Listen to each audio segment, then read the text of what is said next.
Okay, you can see I've already got a bunch of things going on the screen already. I even got Ardor off here on the side. And that's because I'm recording the audio through this so you can hear the effects better and the sounds better than me trying to record from the speaker to the microphone. And I had to have it already set up because I can't start connecting things while I'm recording.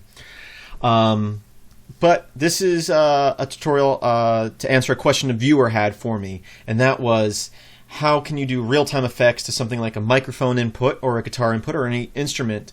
And the answer was JackRack. And I have two instances of JackRack already opened here. You can see every time you open up an instance, it gives it a number. This one's 3050 and this one's 3062, probably based on the process ID number, but a lot of you probably don't care about that. You can see I have Jack running, I have Jack Control opened up, I have ZYN Add Sub Effect open up, and Ardor. You can see all that listed under here under Jack Connections, right, like that.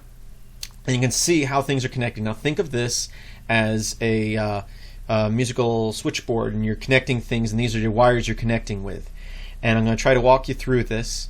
I've got System, which is my microphone that I'm talking into, and ZYN Add Sub Effect, which is my synthesizer over here. You can see I've connected both of those to different instances of JackRack.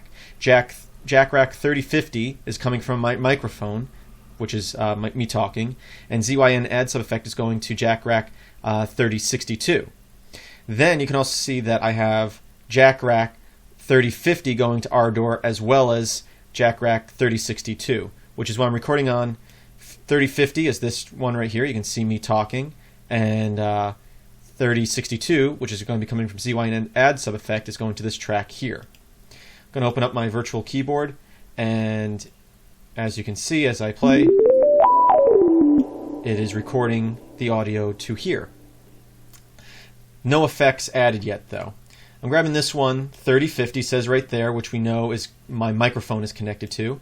I'm going to add this little plus sign, and I'm going to pick an effect I want to add. I'm going to choose, I don't know, I'll choose timing, I'll go flingers, and I'll go calf flinger as a effect.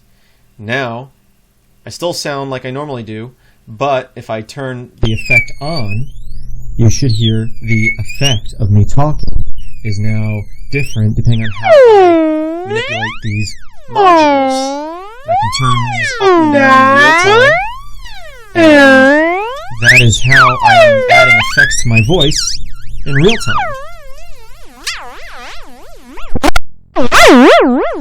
So, click Enable again to disable that. So now you can see my voice is back to normal. And I got a little bit of clipping there. Sorry if that got a little loud there. Here is another one. I'm going to now grab the other JackRack, JackRack 3060, which is connected to ZYN Add Sub Effect. I'll add a delay for that, and I'll just grab one of these. I'll grab this second one down here, and I will enable it. Well, first I'll disable it, and I'll play a few notes. So you can see that recording and you could hear it. And now if I enable this, and I can turn this up a little bit, you can hear the difference of what it sounds like. You can hear the echoing. I can change the amount of feedback we got going on. And you can change those real time, so I can do that, and I can, move these knobs around. And you can add more than one effect. So I can just press plus here. I can go timing. I can add that flinger I had earlier. And it's not enabled yet, but I can enable it and turn that up. And now we have both effects going. So, once again, I can disable them by disabling them like that. I can change the order of them because the order does affect how it's outputting, because you're adding one effect on top of another. So I can move this one down by clicking this down here, or I can move it up by clicking up. I can also remove an effect by clicking the X here, and that will remove it. I can also change an effect by clicking here and just changing it to something else. And I can also save my effects, if I have a configuration going.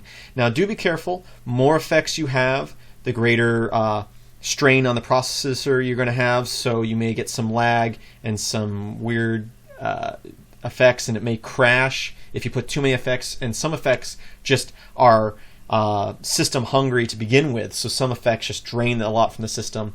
But this is one way to record live. You can have the output go straight to a microphone or to speakers, so you can do vocal effects live or guitar effects live or record them live. So that is a quick look at JackRack. I hope you found this tutorial useful, and I hope you have a great day. Visit filmsbychris.com for more video tutorials like this.